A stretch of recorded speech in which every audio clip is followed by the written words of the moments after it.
What brought you to classical music? It's hard to say, only because I never remember a time when I wasn't drawn to classical music, and I know that made me, in some circles, in some social circles, that made me seem very sort of odd to some people, particularly when I was growing up.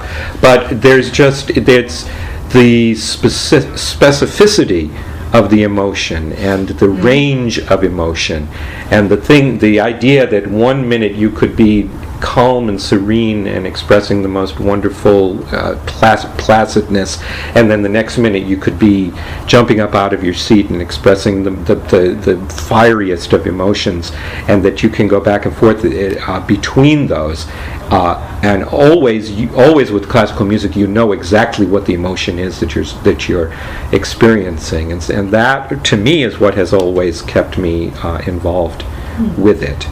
Well, of course, I've always been a major Bach person. I can listen to Bach endlessly. I can work on Bach endlessly, and the music is such that the more you work on it, the more you discover in it, and the more you grow to love it. You can't help it.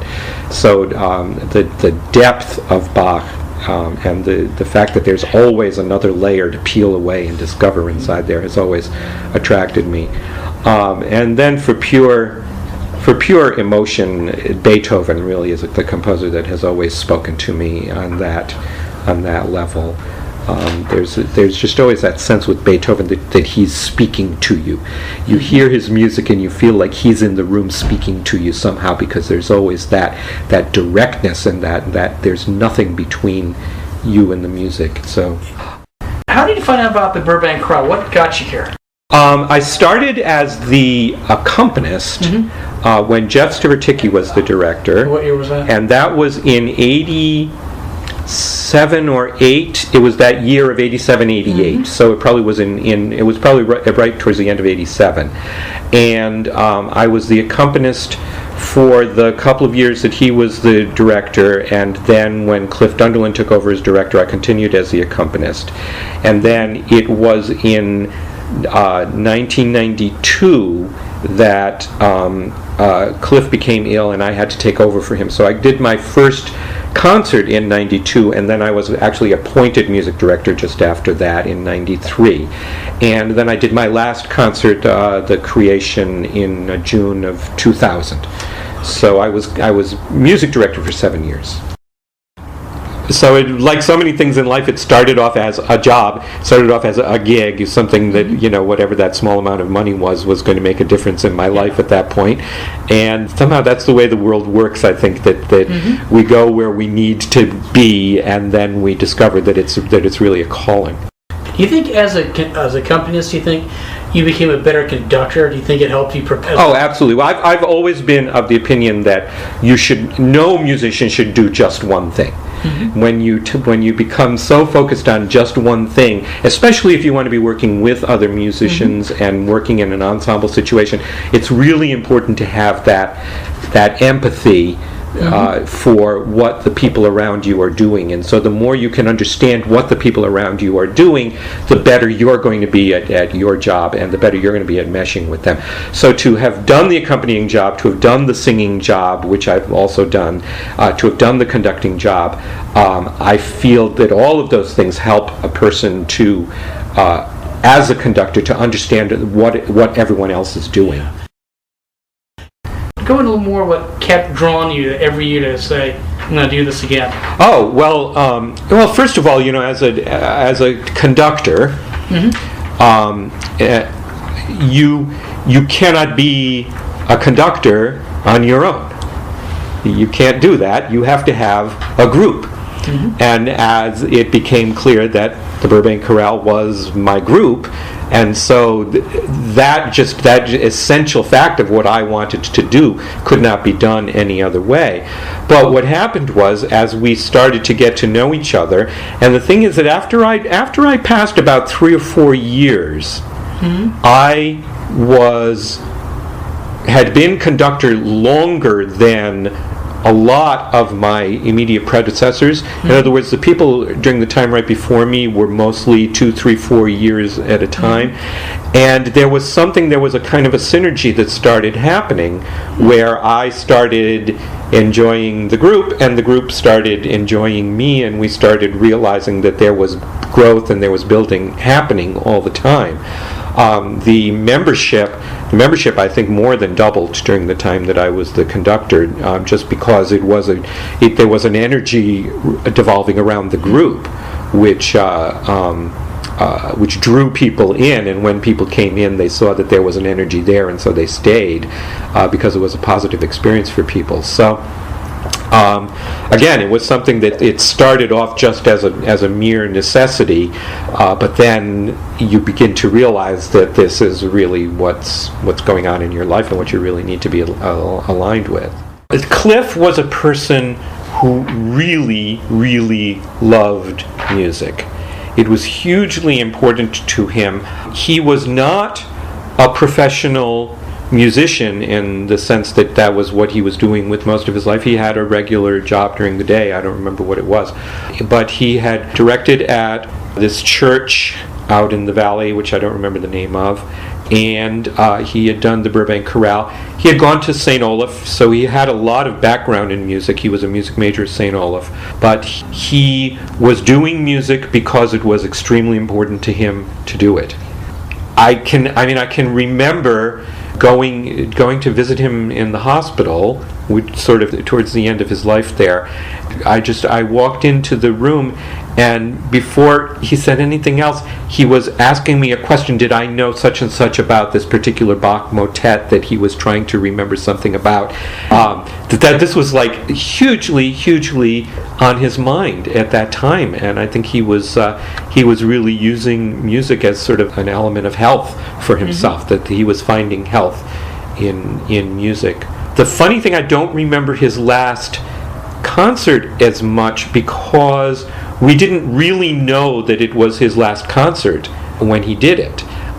His last concert, he was sick, and I knew he was sick. I don't know how much everyone in the chorale knew. He had AIDS, and that was at a time in history when if you had AIDS, you didn't really talk about it with certain people. So that was a very, very difficult situation, sort of compounding the difficulty of it by that. So it was clear that he was losing his energy. It was clear that he was in ill health. But he, at the time of the concert, no one really knew that it was his last concert. Because then what happened was that during the period of time between that one and the next one, he decided that he was too sick to carry on, and then he kind of handed over the reins to me at that point.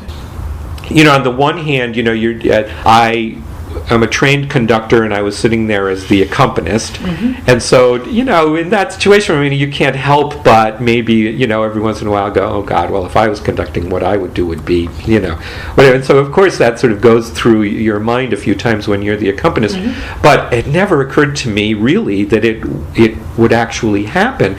And when it did happen, there's a real poignancy to it.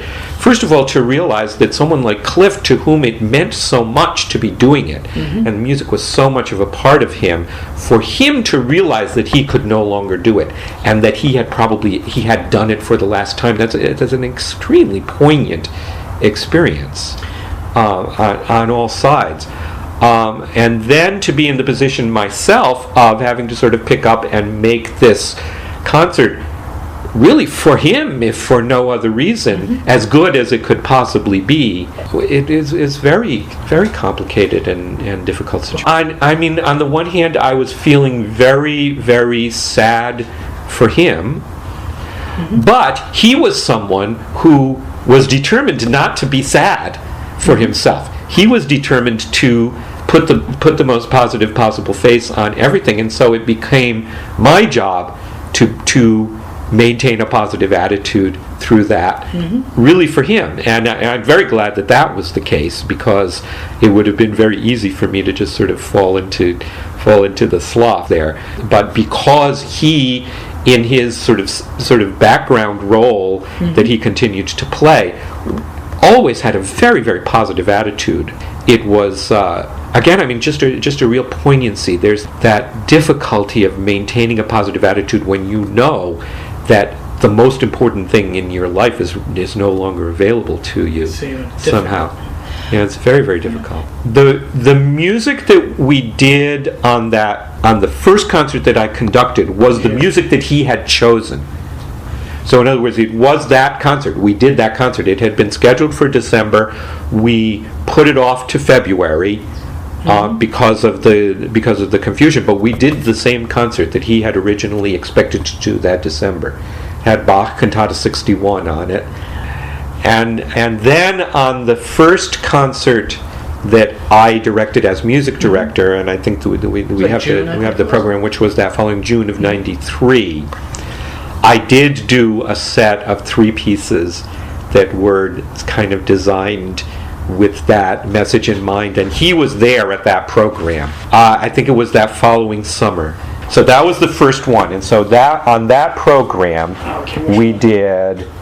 Which is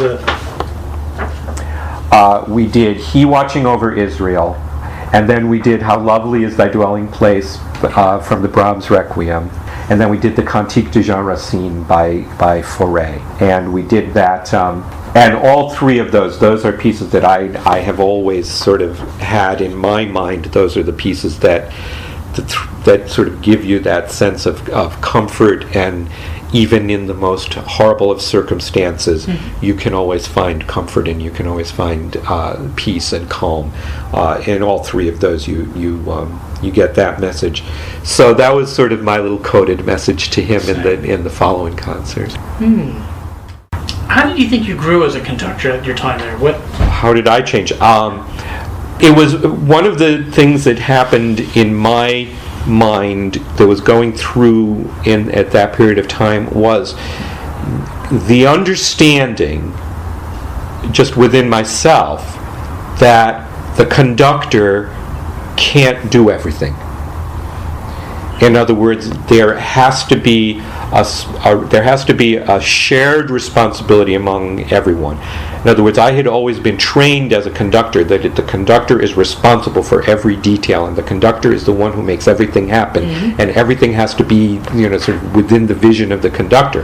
But I began to understand, as I worked with that group for a while, that you could share those things around, that you could have musical responsibilities could be shared around. In other words, it is not up to me to make you learn the music. It is up to you to learn the music, and that kind of thing. And then also just organizational responsibilities, realizing that I was not going to be the person that was going to be able to reserve the room and make sure that the publicity gets done, and make sure that the programs get printed, and make sure all of those details happen, but that we could spread all of those little details around, and that then you actually have a much better chance of having something really fantastic happen, because you're not limited to just the vision of one person. You bring in the vision of a lot of different people. And that was really kind of a change in my perception of how a conductor relates to a group and how that works. Okay. Yeah, I don't have the impression that there was as much of that sort of communal working going on in the group before I was there. Now, not that there was none of that. I mean, there were officers, there was a board, and so on. But I feel like that was part of the growth of the group as well during the time that I was there. Okay. And certainly, I can sort of see what's going on with the group now, and I can see that kind of thing has only grown and continued to get bigger and bigger of trust. And I particularly remember the concert that we did at the Methodist Church had the Vaughan Williams Towards the Unknown Region on it. Felt like somehow during that piece of music we had come in contact with the infinite. We had some sort of a group experience of infinity. It was almost as though we had all left our body, that we were no longer confined by ourselves or by this room we were in or even by the universe that we were in, that we had all somehow sort of just left that. Burbank Chorale. What kind of bit of advice would you give them? To someone who wants to conduct the Burbank Chorale? Yes. I would say do not underestimate the importance of the word community in community chorale. Do not forget that most of the people are there to have a community experience. And the more you facilitate that, I'm not saying don't pay attention to music, and I'm not saying don't be perfectionist about the music. You still have to do that. But to the extent that you can give people that community experience and facilitate that, you are all going to be happier by that. And let that be part of your experience as well. Let the fact that this is a community be part of your experience, and don't fall into the, and this is my group. Don't fall into that at all, because that way madness lies. What you have to recognize that it's a community experience for everyone, including yourself. If it is a fun experience for everyone, that will drive the music. It's not the other way around. And a lot of conductors, I think, have that sort of opposite. The music must be perfect, and that will drive the experience for people. But I think in this kind of a group, it goes the other way around. It starts as community, and that drives the music. But the more the people feel committed to each other and committed to that group, then the better the music is going to be, because it will grow out of that sense of commitment.